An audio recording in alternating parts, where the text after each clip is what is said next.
உலக வரைபடத்தில் ஒரு பேரரசு இருந்தது.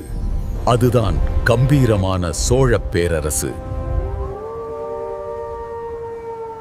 சீனாவிற்கும் அரேபியாவிற்கும் இடையிலான வர்த்தகத்தை ஸ்ரீவிஜய நாடு கட்டுப்படுத்தியது.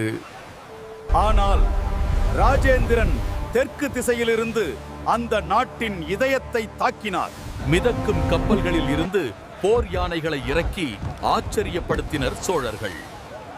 வானை மறைத்த அம்புகளுக்கு நடுவே சோழ வீரர்கள் எதிரி கப்பல்களில் பாய்ந்து ஏறினர். நேருக்கு நேர் நடந்த அந்த கோரமான போரில் கடலே சிவப்பாக மாறியது. ஸ்ரீவிஜய மன்னன் சங்கிராம விஜயதுங்கவர்மன் சிறைபிடிக்கப்பட்டார். இவ்வளவு துல்லியமான கடல் கடந்த படையெடுப்பு இதுவே முதல் முறை. அவர் நாடுகளை அடிமைப்படுத்தவில்லை, கலாச்சாரத்தின் விதைகளை அங்கே விதைத்தார். இது வெறும் வீரமல்ல, தமிழனின் தொழில்நுட்பம் மற்றும் வலிமையின் அடையாளம். வரலாறு என்பது வெறும் கடந்த காலம் அல்ல, அது நாம் இழந்த பெருமை,